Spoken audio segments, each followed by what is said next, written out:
your go-to Detroit Pistons podcast, The Pistons Pulse, co-hosted by me, Bryce Simon of Motor City Hoops, a former D1 hooper and current teacher, husband, and father of 3 amazing kids. And I'm Omari and for the second Pistons beat writer for the Detroit Free Press. And of course, we're always blessed to be joined by our producer, Wes Davenport. If you are not listening to Wes and Blake Silverman on the Pin Down over on the Detroit Bad Boys YouTube channel, you absolutely should be. Obviously, you should be reading and subscribe to everything Omari Sankofa the second is doing on the Detroit Free Press. And since we got a preseason game, I'm back creating content on the Motor City Hoops Substack for free, guys. Free subscription over there.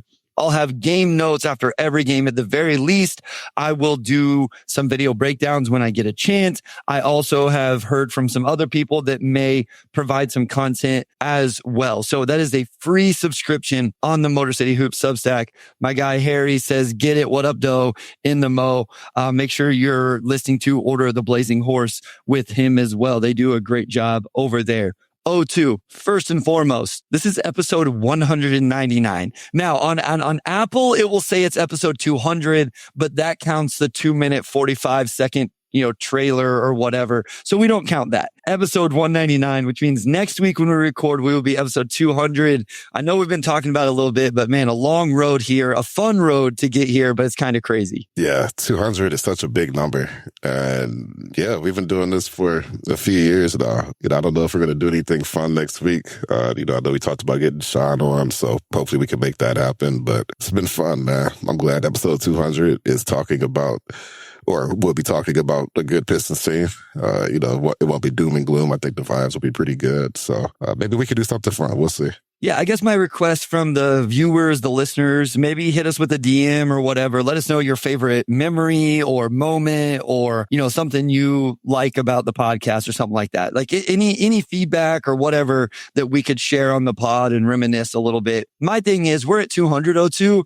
Let's just go for 1,000, right? Like we're at 200. We might as well just keep this thing going to 1,000 and just get it there. Ty Cobb's Bat says, what up, gang? What's up, Ty Cobb's Bat? So the other thing I have to ask, are you beat writers going to start doing your job and traveling so the head coach of your basketball team doesn't have to call you out? Like, good for JB. Like, I wanted to be there. So like, JB, look at my video breakdown or look at my notes. I watched your game. I know what's going. No, for those that don't know, sound like JB led off his press conference after practice yesterday, giving you beat writers a little bit of crap for not traveling to Memphis for the preseason game. Yeah, no, I don't travel for preseason. Sorry, JB. I'm still locked in. I'm still watching the games. We're still talking about it on the pod, and I will be there in Chicago on October 22nd, I think, when the season tips off. So couldn't make it to Memphis. I love Memphis too. Like I would never miss Memphis willingly on my own accord. Like that's my city. Yeah, but I don't think I've ever traveled for a preseason game.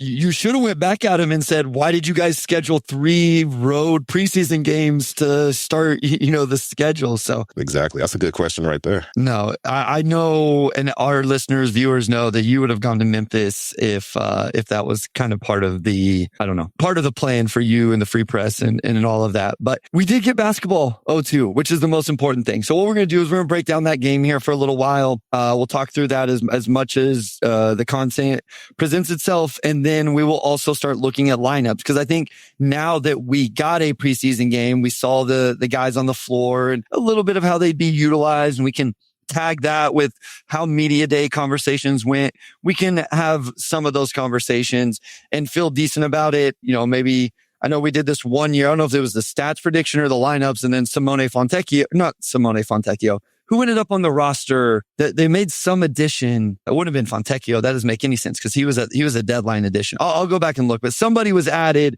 after we did all those things and kind of disrupted it. So, Bojan Bogdanovic. Bojan, that's what it was. Yeah. Okay. So anyway, let's get into this. Let's start the mile high view, the whatever 1,000-foot view, whatever you want to call it. Just your general takeaways from preseason game 1 at Memphis. Yeah, a little bit of a creaky start. It's the first basketball year, playing since May, not super surprising. But once they kicked in, they really kicked in. They won, I think, 128 to 112, trailed by 21. in the second quarter. And, Cade, I know we talk about him. He had a good game. The siren run kind of got him going. And I read about it today, actually, so check it out on the free press. But overall, I just feel like that was a win that just kind of affirmed the identity that they had last season, right? We're going to run, we're going to defend, we're going to be physical, like all that stuff. And you're playing a Grizzlies team without Ja and Jaren, and obviously it's preseason, so you can't read super deeply into it. And Zach Edey and Brandon Clark. I'm not trying to squash what the Pistons did, but it's just it's the Memphis thing, right? Guys are hurt at the start of the year. Yeah. So the main thing with that game is just they look like the Detroit Pistons. They have a very recognizable style of play. They know what they need to lean into to win games. And, essentially they just picked up where they left off from last season. You had 16 minutes of rest and then they were off. And that's what you want to see. You just want to see basically a well-oiled machine. And once they got things going, that's what they look like. Yeah, I thought overall it was positive once it got going. Like you said, the first line of my notes on the Substack, offensive flow is a little lacking here in the first few minutes of the game. This is a little bit expected for the first preseason game. So I think that was, staying positive. I think we saw some players that looked very good. I think you were right. We saw kind of the identity, maybe positive and a bunch of turnovers from this team. But, we saw them defensively. We saw them get out in transition. And I think once they figured it out a little bit, we saw some really positive things from individual players. So I want to stay on the positive side of things right now. I'm going to go a little bit out of order of what Wes had here, but I do think we need to just go ahead and start with Cade Cunningham, O2. A lot of times we bury the Cade Cunningham conversation behind how did Asar look and how did J.I. look and this and that and whatever. Let's just lean into the face of the franchise and a guy that I thought was fully in his bag in this game. I thought Cade Cunningham, he scored at all three levels. He had the step back three. He had a transition post up. He had the patented baseline spin. He had the highlight lob finish, which I know is a highlight play, but I think really speaks to the body control athleticism that Cade Cunningham has. He finished that with his left.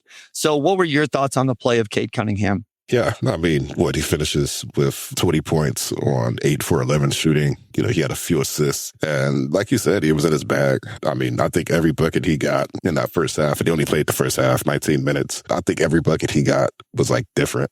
There was a step back three, he had the pull up mid range jumper. I think he had a catch and shoot three, an off the ball, just true catch and shoot 3-point make. He did.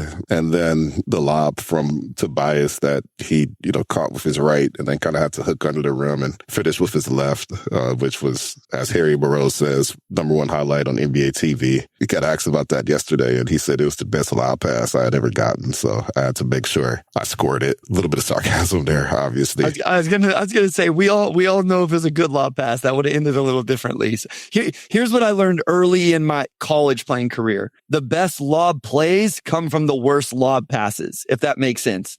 Sometimes it's some unreal dunk. In this case, it's an unreal just general finish where he's having to reverse.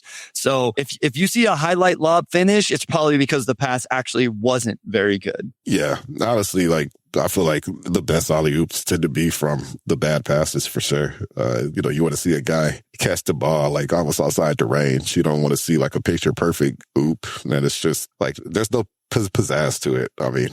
So long story short, yeah, Cade played very well, shut down in the second half once he showed once again that he's Cade and obviously doesn't have a whole lot to prove. So I'll be curious to see the substitution patterns for the rest of preseason, if he continues to just do first halves, if he's playing well, or what they do there. But beyond that, no, super unique or pressing thoughts.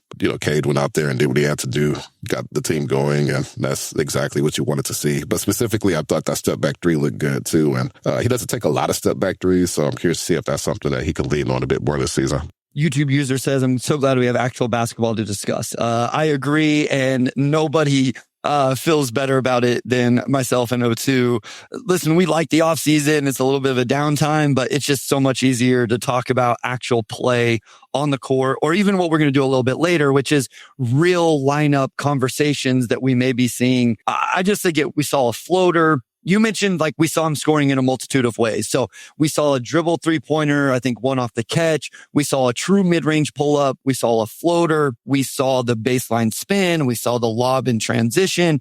It was just really, really good to see from Cade Cunningham. I also just like that they used him a little bit more off the ball. Not a lot. Listen, I don't want to get aggregated here and be like, Bryce Simon says that they should play Cade Cunningham off the ball and he's not a point guard. That's not what I'm saying. I'm just saying that it seemed like they used him some off the ball actions, which I like because that takes the little bit of pressure off him to get open. They can get him open, running him off a couple screens or letting him run in transition and then get a kick and he can either shoot it or attack the closeout.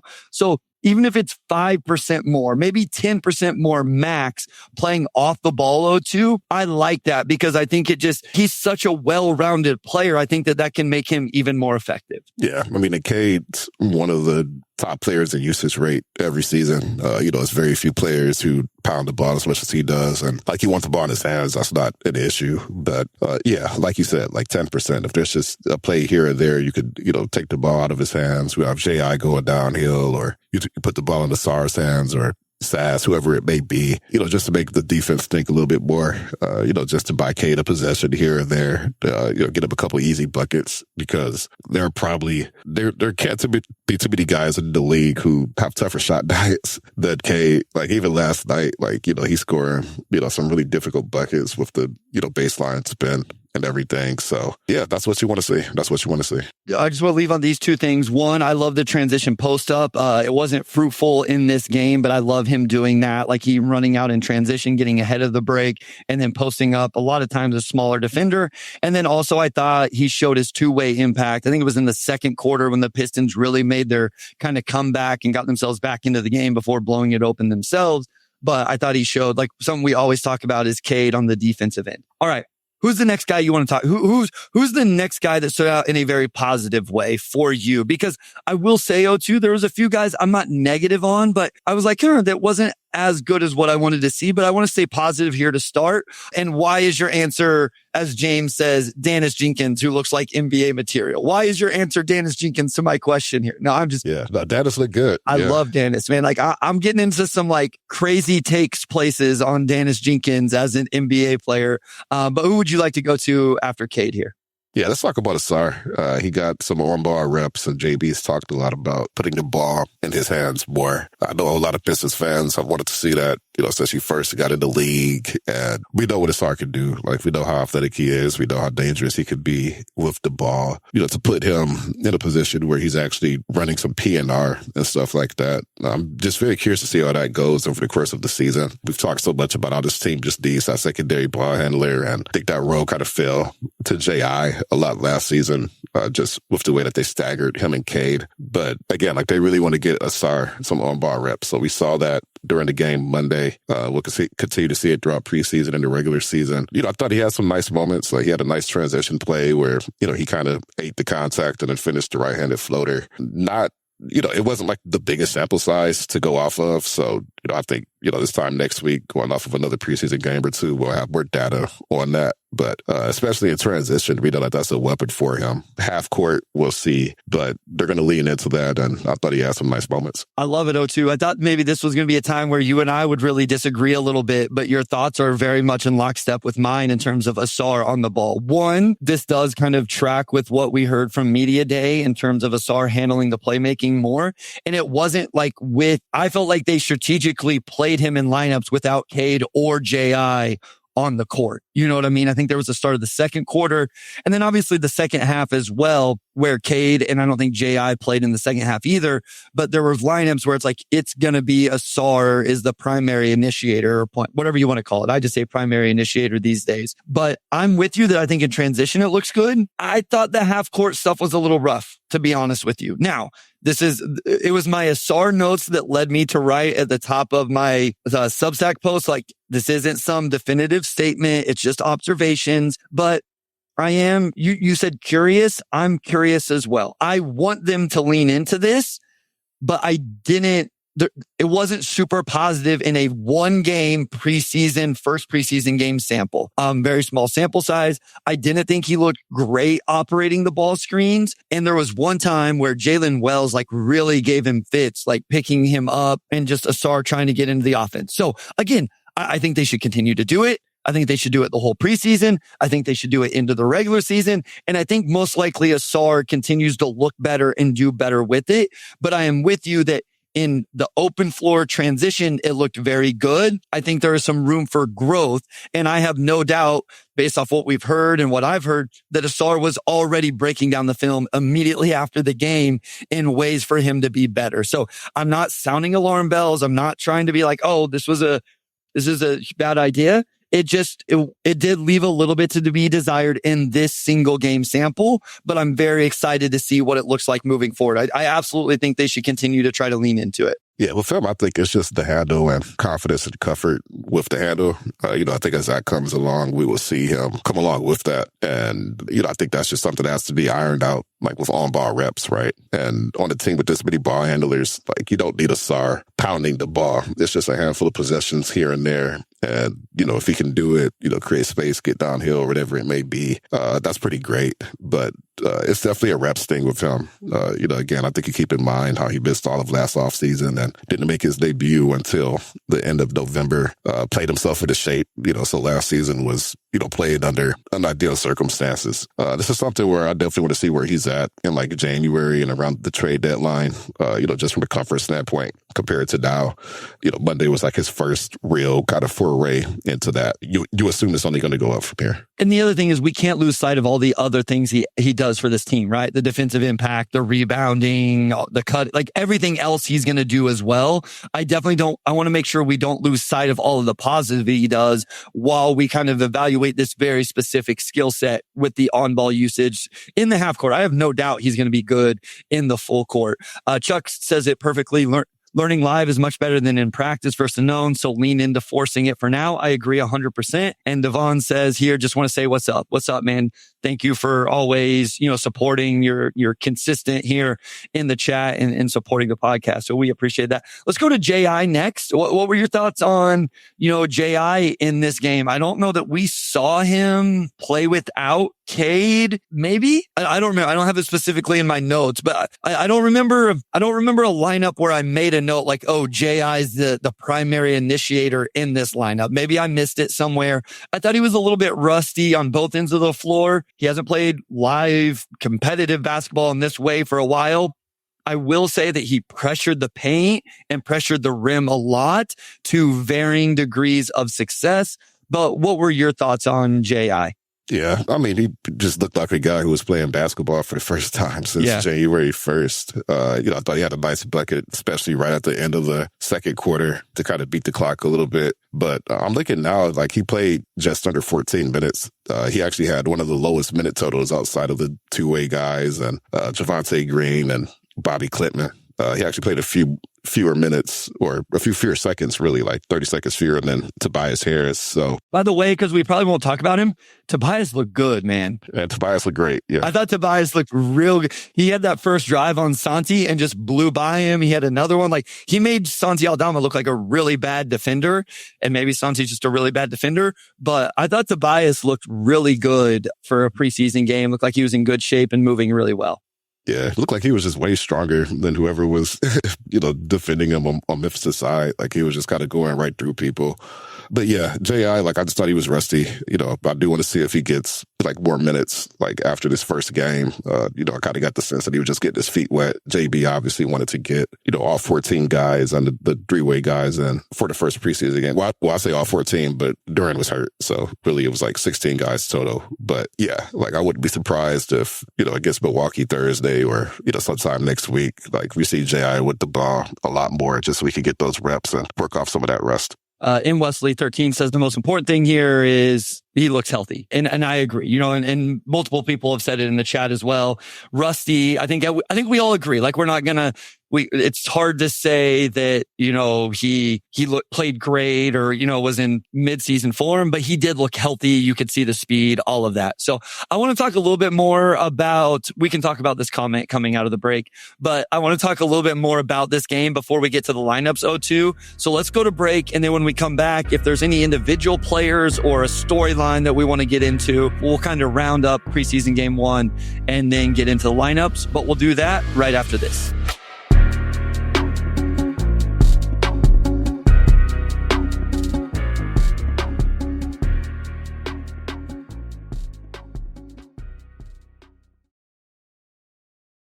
All right, we're back with segment 2. We can start with this. Yes, Derek Brown, Detroit, Kansas City this week. Bryce, eye emoji, LOL. Just quick check. How are you feeling about the Chiefs? Just, Lions lost Terrion Arnold. Which it doesn't matter. None of it never matters. The Detroit is better. But they're the Chiefs, though. I don't know. They're the Chiefs. I've had Mahomes in that Tom Brady category for so long, where it's like I don't care what the record is. Yeah, Mahomes is incredible. Listen, it's not an indictment on Mahomes. Like, the team just isn't the only time I go against Bryce. Thanks, Chuck. Here's the thing. There's 2 paths to this game on Sunday, and this is all I'll say about it. Either the Lions are going to win 40-17 because Kansas City turns it over a bunch, or something like that, or the Lions are going to win 40-37. So you see no path to a Chiefs win? I mean, there's a path, but I just think the Lions offense is so explosive that Kansas City is not going to slow it down. And I think the Lions defense is I don't know enough about it, but I know they have some really good players, and Aiden Hutchinson could wreck the game completely, even though Kansas City has a decent offensive line. Rashee Rice still isn't back yet. I just think there's a path to Kansas City being able to score and it just turns into a track meet, or Kansas City doesn't score or does a bunch of stupid stuff like they did on Monday, and it's a blowout. I mean, with Patrick Mahomes, obviously there's a chance he gets the ball last and they win a close one. I'm just I'm expecting 2-4, everybody to bury them, and then we'll see if Kansas City can dig themselves out of it and kind of, do the thing the Patriots used to do. So Kansas City, Missouri. I live literally on the other side of the state, Devon. Then, I only go to Kansas City to watch one Chiefs game a year. Otherwise, I'm closer to Colorado. So, Ty Cobb's bat says Lions in a blowout for sure, but I'm not going to argue it. So, do you have any other thoughts on Lions Chiefs before? I'm not trying to jinx the Lions, so we'll just see what happens. We'll see what happens. Yeah, fair enough. Let's go to a couple things. Media day stuff. Stu shooting more threes. I thought that was definitely something that stood out in this game to me.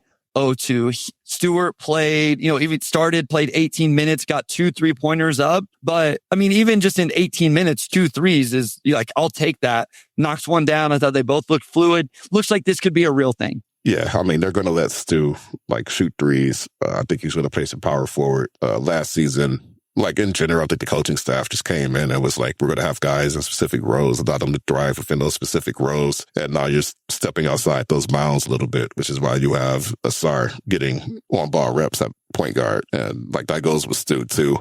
He turned down a 3, I think, early in the third quarter, and then he got a couple to fly. I think lineup-wise, I could unlock a lot for the Pistons, especially if you're going to play Ron and Asar together. I don't think you could play Ron, Asar, and Duran. Maybe I'm wrong, but to me, I just think you have to have beef Stu with that group, and you have to have him 5 out, essentially. He had a nice game. He had a couple buckets in the paint to lead off the second quarter, and I think that was part of what led off that 7-0 run that kind of helped get the Pistons back in the game. Stu looked good. Definitely looking forward to seeing kind of what he looks like in this more hybrid role, because he only played 18 minutes per game last year too. And depending on what you're doing this season, that could go up. If you're playing Milwaukee, maybe you need him starting against Giannis. I don't know exactly how to go about certain lineups, but I think we'll see where Stu. That's what I wanted to lean into real fast. And, James says having Duran out made us look very small on the front line. And this is something we've talked about, especially the 4 position. I think we've done this on the podcast, but when you go through the NBA and kind of project starting lineups, I realize with Tobias, you're probably okay. I shouldn't say probably, you are okay. But anytime Tobias is out, because I don't expect Tobias to play 82 games, if you meet any of Cleveland, the Knicks, the Bucks, the Hawks could play too big at time. Miami, who were some other teams? There's some teams, the West, the Thunder could play two bigs. The Rockets could play two bigs. The Nuggets have talked about playing two bigs. The Timberwolves do play two bigs. Memphis, like Dallas, obviously. My point is, there's a bunch of teams in the NBA where whether it's a starting lineup or you just know they have a lineup where they're going to play pretty massive. If Tobias can do it, but if Tobias isn't there, I don't know if I love like Ron Holland having to guard, Karl Anthony Towns or Mitchell Robinson of the Knicks, or even with the SAR, if a SAR is guarding one of those two guys, guess who he's not guarding O2? Jalen Brunson. So I just, to your point, I still think there is potential where Stu may have to play the 4 in limited minutes. And I want to emphasize that. I still think the split should probably be like 85-15 center power forward.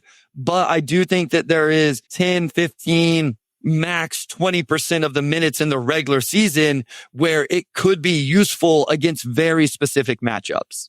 Yeah, it's just, like you said, it's just tough to see the Pistons being able to compete with some of these teams, just how the roster is currently built if Isaiah Stewart's not playing the 4. They have that trade exception. One thing I am wondering is if that ends up being not an Achilles heel. Like, I don't think it'll be an Achilles heel, but just one of those recurring issues where going into the trade deadline, it's like, okay, we need to short this up a bit and see what we could get. But yeah, to your point, like, I just don't see how the Pistons compete with Miles Turner and Giannis, unless Stu's playing a lot of minutes. I don't see how they match up with Jared Allen and Evan Mobley. Yeah, that's 8 games out of the season right there. Yeah, like you said, you've got Houston and all these other teams that could put big lineups on the floor. Yeah, they're going to have to lean on Stu, point blank, to be able to get through some of those matchups. Yeah, so Ty Cobb's bat. Stu's shot is underrated, in my opinion. Definitely think him playing the 4 at times would be a big unlock for the team. Agree, Bryce. M. Wesley 13. If Stu is one of the 6 or 7 best players on the team, you got to find more ways to get on the floor, including time at the 4. It's a really interesting point. As much as we talked about Stu, I think there's a path. I feel like the pendulum really swung all the way to like exclusively a 5, not spacing the floor, all of that after the playing at the 4 experiment. I think we can swing it back just a little bit again in that to 10 to 20% range playing time at the 4. So we've essentially talked all the starters, O2. We don't want to go through the whole bench. We have plenty of preseason games coming up that we can get into some of these guys. We talked a little bit about Dennis Jenkins, but, Duncan Robinson, Paul Reed, Ron, Karras, Sasser, who's a guy or maybe some quick thoughts on each of those guys, however you want to do it before we move on to some of our lineup conversation. Yeah. Duncan, he airballed his first 3 and then I think he made his next 2. Like, what Duncan's going to do. He's a shooter. But, I thought he just kind of slid in there. He had 3 steals, too. I thought he slid in and kind of found his comfort level. And they're going to have to lean on him a lot, too, just because he's such an elite shooter. Beyond that, honestly, I don't know how many guys really stood out outside of Dennis Jenkins and, Tolu. I thought Sass looked good, too. I do have to give those guys a shout out. And, Tolu and Dennis, they've looked good since Summer League. So, those are 2 guys who I think are going to be really good for the Crews this season. Dennis and Tolu chemistry got me wanting to watch some more Crews games this year. I enjoyed those guys.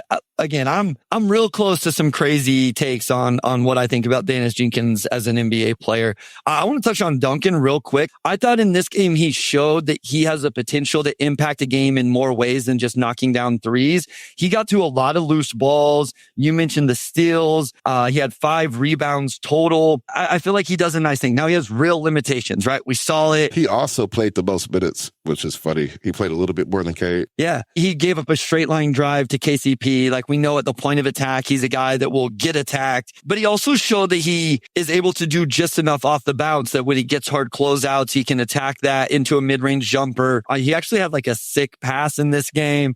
I just thought that he showed he has that. I thought Karis LeVert did not look great. I thought he had a rough game. So we will see how that looks. I thought it was interesting that Sasser looked like they went the hockey line sub and Sasser was in that second unit. It was Sasser, LeVert, Robinson, Holland, Stu. So maybe Sasser right now, in the 10-man rotation, if there is a 10-man rotation during a game. Let's just close it out here for now anyway. And again, guys, we'll we're going to have more games and more stuff to talk about. What did you think about Ron Hollins? Yeah, I thought Ron looked good. Like he knocked down like a really good looking three, like a solid step behind the line. I thought he had a play or two in transition that looked good. The chase down block. Yeah, he did have the chase down block, which I shot it out. Like that sequence was nice because he actually had the chase down block, and then another, and he came down and pushed the pace. And then I believe he found Duncan in the corner, like with just a really solid pass. And I don't think Duncan made the shot, but it just continues what we've seen from Ron, where he's trying to make the extra play. He's trying to be more of a playmaker. He's trying to knock down threes. Like he showed all that stuff. And it just also continued what we saw over the summer from him. I want to see how sustainable that shot is, because even just watched him in practice, like it looks good. I had a prediction story last week, and I predicted he would make at least 34% of his threes. And I feel like making 1 out of every 3 attempts from 3 is a realistic outcome for him. So didn't really see a lot bad. Like it was, to me, pretty encouraging stuff from Ron. Yeah, I agree. Like the chase down block was awesome. The transition finishing, we've seen the decision making going back to summer league. I will just call out, again, I agree with all the positive. A couple things I'm watching for with also the shot. Even the misses I thought looked good. They were just short. He has to stop traveling on his attacks off the catch. He's been doing it back to last, like he shuffles his feet, gets him going too fast, and he got called for a travel in this game as well. And sometimes guys can get a reputation for that. And even though the NBA doesn't call a lot of travels, we may all of a sudden see a lot of travels on Ron Hollins specifically in this very specific situation. So I think that's something he really needs to work on. Also, he completely whiffed a rotation box out. Paul Reed came across to contest. The Pistons bigs like to come over and really contest. If you're a perimeter defender, you have to rotate and get weak side box outs. And that's going back to something even his pre-draft film that I highlighted. So I would really like to see him improve on that as well. Real quick, sorry, Ty Cobb asked this earlier. Did you thought Asar looked hesitant to shoot? I thought, if anything, I wanted to see him just lean into that mid-range jumper. I know I continue to talk about this. I thought one time he turned that down. Like he got to like 8 feet and he tried to do this pivot work instead of just like dribbling into it, jumping higher than everybody else and shooting it. Yeah, I don't know if he looked hesitant. I think he's just still working out his feel a little bit, figuring out like, which shots he should be going for. I think he had a couple 3-point attempts, right? I know he had at least one. Yeah, he was 0 for 1 from 3, 5 shot attempts total. Like that's to be like, I don't know if he looked hesitant. It's just like I still think we're at the point where that's still a part of his game. He's like rounding out. I want to see if they're able to get him like more like clean catch and shoot looks. He talked about knocking down threes from the corner. Specifically, so that would be big. But like, I don't know if he looked hesitant. I think once we get past preseason and we see him in more minutes, like I'll be able to have a firmer take on that. But like, as far as his approach to shooting, I thought it was like still pretty similar as last season. I didn't see anything necessarily very different. Okay, let's get into some of the lineup stuff. Starting 5. I know, we had Vinny Goodwill on, and he mentioned maybe, like a Duncan Robinson in the starting lineup or something like that. So I do want to talk through this stuff. My guess is you and I end up in the same spot with our actual prediction. So let's throw our prediction out, and then let's talk about potential alternatives and why. But where are you right now in the Pistons starting 5? I mean, what they wrote out last night, upset with Duran and Farzia Stewart, but then you also have Cade, Ivy, Asar, and Tobias. Yeah, I think that just checks the boxes you need for the most part. Maybe shooting is a little bit of a question mark. And I know Vinny mentioned Duncan starting, just because that unit may need that type of spacing. But to me, like that just feels like a pretty safe guess. Like, the vast majority of those guys are going to start. Like, you got to start AT. Like, you need his defense on the other team's best perimeter player. Cade, obviously, Durham. I'd be curious to see if you have any differing thoughts. But like, to me, that's a pretty clear-cut starting 5. I think that's what they're going to do. I think that's what I would do. I understand the shooting and floor spacing part of it. I truly do. It is a sneaky, scary aspect of this team's success for me right now that I'm getting more nervous about by the day, O2, because I continue to emphasize how important Duncan Robinson is for this team. And if he's not an elite shooter or somehow misses games, I'm a little nervous. But I think if you're Detroit, you have to figure out, Jaden Ivey. Like, is he that guy? Is the 40% real? We kind of went over it, but like he did knock down his catch and shoot 3 opportunity in this game as well. And it looked good. So if he can continue to do that, I don't think we're going to say he's Tim Hardaway Jr., but at a certain point, he's going to, if he's knocking down a high percentage of catch and shoot, that's kind of what you need whenever you also have Tobias on the floor. So that probably ends up being enough. Now, the other thing, I would like to see him better defensively. So,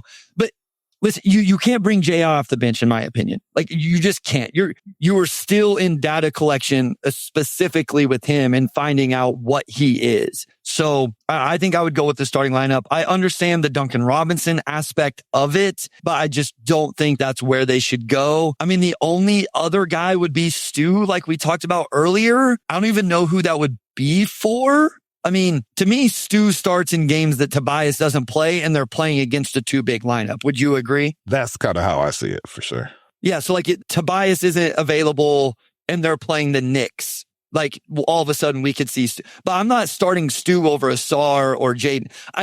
I don't have a guy that I'm going to put in the starting lineup over, obviously Cade and Dern are going to start. Asar's going to start. I'm not taking JI out of the starting lineup to start the year. This is what we need to see. And I'm Tobias looked good. So I don't see the guy that you're taking out of the starting lineup 40 games from now. And we've seen it. And if JI is not shooting well or the defense hasn't improved or something like that, sure, I'll listen to it then. I can't in good faith talk myself into a different starting lineup, to be honest with you, O2. Yeah, the only adjustment, you said you probably can't bring JI off of the bench, which I agree with. I think you need that data collection. And last season, you saw, just him and Cade being staggered. So you could still run JI with the second unit. But if there were only one adjustment I could make, it would be potentially JI for Duncan, only because you might need that shooting. And you look at a team that lost 2 volume shooters and Tim Hardaway Jr. and Beasley. That's just a lot of threes that need to be replaced. And, you could still,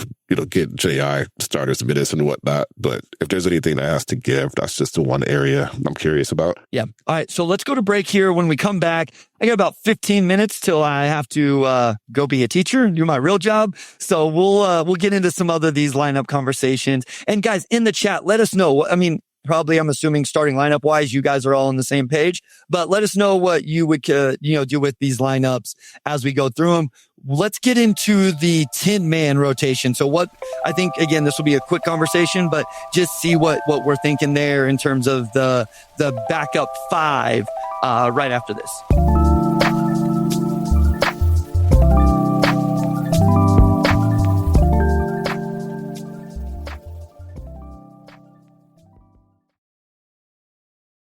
All right, back with segment 3. We're going to list our 10-man rotation. We both were pretty set on the starting 5. So, Bryce, who would your next 5 players be to round us out? Yeah, so I'll be honest. I'm a little bit more of a 9-man rotation. I'm interested to see if that's what JB leans into. And even in a 10-man, though, because that's what we're talking about here, I considered the idea of it actually being Karis LeVert, Duncan Robinson, Javonte Green, Ron Holland, and Isaiah Stewart. And again, you would have to really stagger things there, right? You could do that. Karis could be your primary ball handler. But I think if I had to put money on it, I would have to go with what we saw, and that's what we have one data point right now. And that data point says that the 10-man is Sasser, LeVert, Robinson, Holland, Stu. And so my guess is, now this is interesting. Harry brings up how far from the 10-man is Chaz. Clearly he ain't there yet, but eventually possible. That is interesting because I thought Chaz, he showed how quickly he can get his shot off. I thought he had a decent preseason debut. Yeah. I think he went 3 of 6 from 3. I'm looking at it now. He went 3 of 5 from 3, which is what you want to see. And he's gotten some praise throughout camp as well, obviously for his shooting and relocation and everything. Chaz just really would have to be a knockdown shooter to have a consistent role on this team. And if he's doing that, can hold up defensively, then, maybe he can get a consistent role. But for him, it's just, can you knock down 36, 37 minimum from 3? If you're doing that, then maybe you could have a conversation. And JB's also said he just doesn't think guys develop unless they play. So even if Chaz is not in the rotation every game, I still think he'll get minutes here and there just to get him some run.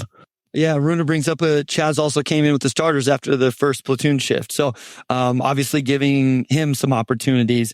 Let's go the all defensive lineup, O2. So, it's just we're out here trying to get a stop, one possession, whatever. what lineup are you putting on the court in that situation? Yeah, if we're going all defense, you have Asar and Stu out there. Of course, I think you could go Cade, and if he's taking a rest, then maybe you could go Javonte Green. The other two guys, you could mix and match a little bit. Like you could go Ron, you could go Karras. I think the main thing is just having size, right? But in any defensive starting five is going to be built around Asar and Isaiah. And then from there, it's just, what do you want? Size? Do you want athleticism?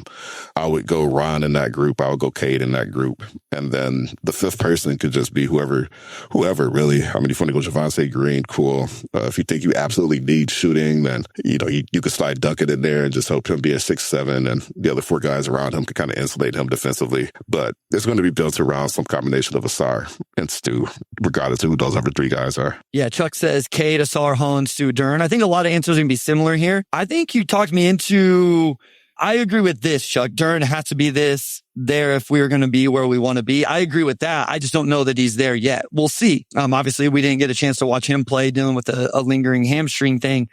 I think you talked me into Javonte Green and kind of the matching heights. So I don't know. I think I would go Cade, Asar, Holland, Green, and Stu. And then I'm very, very switchable and can do some things there. Ron would make me a little bit nervous depending on what the situation was. Like, do I need a turnover? Then I'm definitely have him on the floor. If I'm just trying to get a stop, I'm a little nervous with Ron. Just like, is he going to switch correctly? Is he going to be in the right spot? But I still think you have a chance to rebound the ball well there because Asar is such a good rebounder. Cade's such a good defensive rebounder. Ron can be a good rebounder. I considered Karras. I kind of like Karras's, potential on the defensive end. I broke that down on the video breakdown I did on the Substack. So Karras was definitely an option here. I'm trying to think if I can. Tobias, I even considered just because he can take some matchups and he's so good with his hands. I think in a one possession type situation, he still would be in consideration. The concerning thing here is like, we haven't mentioned Jaden Ivey once, that is concerning whenever we're talking about, a defensive situation. But I think that's probably where I would go if it was just like an isolated possession. Okay, let's flip it the other way now, O2. What if we're looking for the all floor spacing? Like we want to get all the shooting and floor spacing on the floor that we can. Where are you going with that? Yeah, I mean, if you're prioritizing spacing above all else, then I'm going Marcus Sasser. I'm going Isaiah Stewart, Duncan. Definitely want to have those three guys on the floor. And then you can go Cade or J.I. in that other guard spot. And then probably Tobias would be my starting five, or my 3.5. That's it. This is my point. So I think Cade is definitely on the floor here, right? So I would go Cade. Duncan is obvious. I think the three automatics in this are Cade, Duncan, and Stu, right? Like, because Cade can shoot the three a little bit, but also you want to put the ball in his hands. Duncan is the best floor spacer on the team. And then Stu is the one big, like where you can still have a reasonable lineup on the court and space the floor. So then it comes down to Tobias Harris, Jaden Ivey, Sasser, Chaz Lanier, to be quite honest. So I think you probably have to go Harris at the 4. You don't have to, but I think I probably would. So then the conversation is Ivy, Sasser, Lanier. Who do you trust the most right now? So Chuck says Cade, Ivy, Duncan, Harris, Stu. Who do you trust the most right now? Cade drives and kicks to the wing to knock down a catch and shoot 3. Jaden Ivey, Chaz Lanier, or Marcus Sasser in that situation? Honestly, I would say Sass probably first, because I think he's the best and most proven shooter, at least as far as the NBA out of those three. Just because like Sass can really shoot the ball. He shot well as a rookie. He shot well last season. If there's one thing we know he could do, he could really shoot the ball. You can't really go wrong with any of those guys, though. Like J.I. obviously shot 39% last season, and that was only through 30 games, but he can knock down threes. As Chuck Brewer says, he hit that game winner, a 4-point play against. It's a great call, Chuck. Sacramento last year. And then Chaz, obviously, that was his reputation coming out of Tennessee. So I think you can make an argument for any of those guys. But personally, I would go Sasser just because, I know he can really catch fire from 3. And I think he's one of the better shooters on this team. I think I'd go Ivy. just because I wish I had synergy pulled up right now. I don't. To look at the catch and shoot, just purely catch and shoot 3-point numbers for Sasser versus Ivy, because that's always been my thing with Sasser. Someone actually made a good comment earlier about Sasser playing off the ball. And that's always my thing with Sasser's. I feel like a lot of his 3-point makes come like that little jab step 3 and, off the bounce and stuff like that, where I think Ivy is more off the ball. I will say this, like in general, if they're just in the gym shooting, I think Chaz Lanier is the best shooter of the 3, but he's played 5 summer league games and 1 preseason game. I think it'd be, crazy for me to put him in this lineup, even though I do think he's the best pure shooter. I suppose there could be an argument that you could go smaller and get like Ivy and Sasser on the court and play Duncan at the 4 and Stu at the 5 if you were really leaning into this. But I also just think, that Harris, I trust him enough, I guess, to be in this lineup. This one will be a fun one to end on. And I think this is one, if you're here in the chat first, thank you so much. Please get involved with this question. 5-man unit you are most curious to see. So what's a 5-man lineup, or we can talk through a couple of them that you would just be very excited or curious to see how they look? Yeah, I think any combination that includes Ron and Asar, because they've talked about wanting to play them together more frequently. I think a lineup of those two, you put Cade out there, you put Stu out there, and then Duncan. To me, like, that's a fun lineup. You've got an elite shooter. You've got your 2 best athletes on the team. You could do some 5-out spacing with Stu. Cade, obviously. I think that just checks a lot of boxes. And yeah, I mean, if you're playing Asar and Ron together, you got to have spacing around those guys. And I just think that could be a pretty potent lineup. It's a big lineup. It checks a lot of boxes. Potential to be fun. I like that one. So there's a lot of Ron and Asar without Jayden Ivey involved. So Zach Yoder says Cade, Ron, Asar, Tobias, and Duren. And Wesley says Cade, Ron, Asar, Stu, and Duren. Chili says Cade, Ivy, Duncan, Asar, and Duren. So that would be the starting lineup without Tobias Harris. That is interesting, Chili. I assume we get a little bit of that. Aruna says Ronsar, Chaos line. So Pistons Media Day got the Ron and Asar duo very excited, which it should be. I'm excited to see it as well. Not just what they do defensively, but also offensively. So the one I immediately thought everybody would say is just the young core together. To me, it's Cade, Ivy, Ron, Asar, and Duren. I want to see those 5 guys on the floor together. I'm a little surprised. Does that interest you at all? Like there's real floor spacing questions with that group, but I don't think that you end up drafting 5 starters in consecutive drafts all in the lottery. I doubt that ends up happening, but I'm fascinated to see if that lineup can play together and what it would look like. It's worth a shot. Cade, Ivy, Asar, Ron,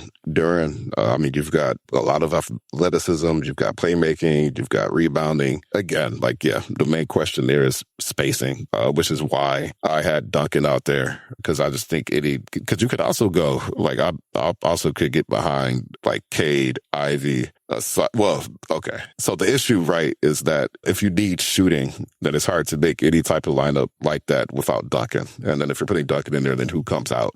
Which is why, I think J.I. got pushed. But yeah, if you're putting J.I. in there, then you've got elite speed. I think that group pretty much speaks for itself. And you're probably leaning less on shooting and more on forcing turnovers and getting up and down the floor and just creating havoc. There's no one answer here. I definitely think that would be a really fun lineup to watch. But again, I think a lot of these lineup combinations are going to revolve around Asar and Ron in some capacity. We have a Cade, Ivy, Asar, Tobias, and Stu, 2 great defenders and only 1 non-shooter. I like that. That's a lot of them. It's, you kind of take the starting lineup and then just piece together something a little bit different. I think we'll see a lot of these. I don't know if we'll see the one I brought up, but I just was the one that I would be most interested or excited to see. That was the first one that came to mind for me. I'm trying to think if there's anything else. I think any lineup where Asar is the primary ball handler. I know I kind of critiqued that earlier, but I think Asar with as much floor spacing around him as possible lineup, whatever that lineup is. So as much as we want to see Asar with Ron, if Ron isn't a real floor spacer yet, I don't hate the idea of Asar with Duncan, J.I. playing off the ball, Stu, and, whatever gets you to the most floor spacing that you can in that lineup. And then I will make my last Dennis Jenkins, like give me a lineup with Dennis Jenkins in. O2, like I love that dude. I think he's so good, man. Like every time I watch him, I'm just like, he hoops. He's a really good basketball player and he plays on both ends of the floor. Give me some Dennis Jenkins minutes to start the season, O2.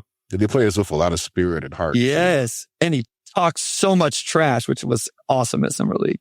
Yeah, no, he's definitely got an edge to his play style. And, this is a team that could use, some additional ball handling. So one thing JB said yesterday is that, he feels like he could put all the his two-way guys in and like they could play. He'll feel pretty good about it. So Dennis, I think Tolu as well. They've made the most of their opportunities so far and would be fun to see what they look like on a real NBA floor. 100%. Guys, real game basketball to talk about is back. Hopefully you guys enjoyed this episode. Make sure you're reading all of O2's work. Make sure you're subscribed to the Motor City Hoops Substack. Again, that's completely free content over there that I'll be bringing you all season long. I'll have, at the very least, I'll have game notes after every single preseason, regular season, and playoff game. And then I will do video breakdowns whenever I get a chance to do so. Make sure you're back with us next week for our 200th episode of the Pistons Pulse. If you have it in you, send me a DM. Let me know your favorite memory or something you appreciate about the Pistons Pulse, something about us, the quirks or whatever,